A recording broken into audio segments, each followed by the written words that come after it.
Ever since the launch of the limited edition Steam Deck OLED a few weeks back, I've been thinking about how limited edition hardware and software generally is kind of in a bit of a weird place, and how in 2023, although I may as well just say 2024 at this point, fighting to get the latest rarefied gaming goods is the norm, and it's a norm that kind of sucks.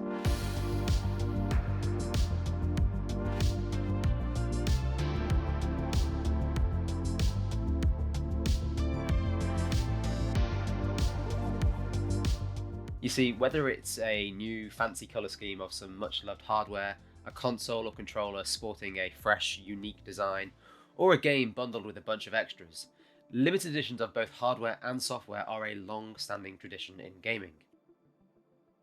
Be it a special Pokemon themed Game Boy Color, or even a comical Halo 3 limited edition collector's cat helmet thing, the creation and sale of such limited run items is not a new trend. However, what was once seen as maybe a little bit of kind of like complimentary fun, and admittedly a neat marketing gimmick, is now repeatedly an exercise in exhaustion for those who care the most. Now, a few years ago, Sony released a gorgeous limited edition PS4 to celebrate the PlayStation's 20th anniversary, and I have vivid memories of my friends trying to get hold of one. Feverishly, they cared way more than I did, but they were feverishly trying to get hold of one, and they couldn't before they kind of succumbed to the massively inflated prices found over on eBay. Yes, they got their lovely grey PlayStation, but at an exaggerated cost. You've no doubt seen it yourself, be that with a hard-to-come-by amiibo, a fancy Xbox controller, some special edition of a game, or even a damn Van Gogh Pokemon card. Like I said at the top of the video, in 2023, getting these latest rare gaming goods is kind of like the norm if you want to really battle it out to get them, and it kind of sucks.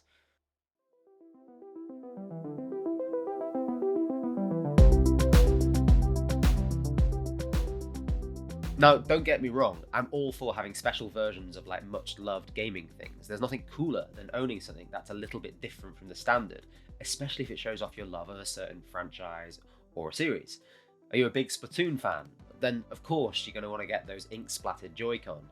Adore Spider-Man? Then it makes sense that you're going to want to seek out that limited edition PS5 hardware. But in an age of bots, scalpers, and increasingly sophisticated AI, the mere act of buying products that are in such scant supply is gradually a more and more frustrating one. Many products go up for sale, and the companies selling them are really keen to shout about how quantities are limited, stock won't last, and you need to be the first in line to ensure that you get one. I get why it happens, but this habit of like installing a fear of missing out, a FOMO amongst your consumers, is one that kind of feels a little bit off, you know? These sales typically target the most diehard of fans, you know? These are the enthusiast crowds who are going to be excited at the prospect of getting such rare gaming goods. But when bots and scalpers beat folks to it, it ultimately ends up kind of like leaving a bad taste in the mouth with your most loyal customers. It's more than frustrating to try and get what you're after and failing, walking away empty-handed because your roll of the dice was unlucky and you lost to a scalper. Of course, companies are trying to kind of combat such nefarious resellers and bots. You need only look at the recent launch of the limited edition Steam Deck OLED as an example. This new model, complete with unique colour accents, I'm not entirely sure if it's meant to be red or orange to be honest, but it was made available in a unique way. Putting aside the fact that it was only available in the US and Canada, meaning those in the rest of the world can't even take part, but for those who could actually buy one, the process, yes, was another mad dash through the checkout when it was working, but there was some kind of like fresh guarantee from Valve that bad actors weren't even invited to the sale.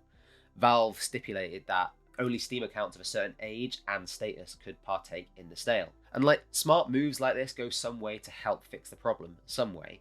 And admittedly for Valve, this is new territory for them. Offering special edition hardware is a new thing for the company, and something that they've even said as much. You know, they said that this limited edition hardware is an experiment of sorts for them. And I imagine the way in which they go about selling it is an experiment too, so they will learn from that and evolve as things go on if they do things again.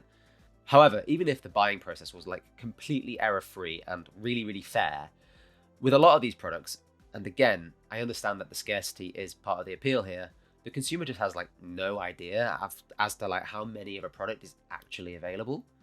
How limited is this edition? Well, most companies just aren't going to tell you. You know, the mystery is part of the intrigue, I guess. Instead, it's just a case of show up at 8 a.m. with your credit card in hand and try your luck. I briefly spoke with Christopher Tabor of Analog, the maker of the rather wonderful Analog Pocket device, and he shared with me how the company has spent years now carrying out significant work in an effort to eliminate this kind of like scalper culture. He said, "We've implemented a system that is quite sophisticated and far beyond what any other company is doing." Tabor and Analog have been quite vocal about this for some time, with Analog kind of like publicly outlining their stance on things back in early 2021. I put a link in the description down below to what they kind of said at the time. So ultimately, it's a two-headed issue, one of both scalpers and scarcity. It is encouraging to see action from manufacturers and retailers alike in attempting to curb the efforts of these bad actors. As more and more barriers are kind of like placed in their way, scalpers, who typically snap up any and all of any available product to then flip for like an insane profit on auction sites, hopefully will be deterred by what steps are kind of put in their way, what kind of roadblocks are put in their way, you know.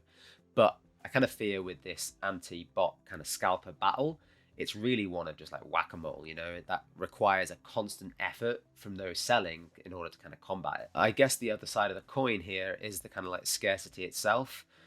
With little kind of consumer know-how on product availability, it again kind of falls to the retailer and the manufacturers to develop more kind of like equitable ways to sell their goods. Ways that make a buyer feel confident that they are buying things in like a fair way and that it doesn't give them any kind of sense of artificial scarcity. I guess just kind of like one example of a way that they could kind of combat this is to say, open up orders for an item, make what's actually asked for, and then sell that as like a limited run to those who ask for them. It's a method that admittedly won't work for everybody, but an approach like this does go some way to remove the kind of like air of mystery that often clouds such kind of like hyped hardware or prized products. It's an imperfect art, and there's plenty of nuance to this issue, you know, with each kind of like individual product launch and manufacturer, each kind of requiring their own set of considerations. Each one is going to kind of need its like different approaches, rationale, and like overall solutions. I guess I am hopeful that things kind of will get better here, and it is clear that product makers are at least trying to find kind of like a sound approach to offering neat kind of like special edition goods to those who want them in increasingly fair ways. But I guess the reality is that we're all kind of here partaking in this kind of like retail experiment until a solid sales practice that pleases us all is found. And like I said earlier, one size that fits all isn't going to be an easy find. So how does the kind of current scarcity and scalping issue affect your perception of limited edition gaming goods? And does it change your enthusiasm for these special releases? Let us know in the comments. That's all from me today. Thank you so much for watching.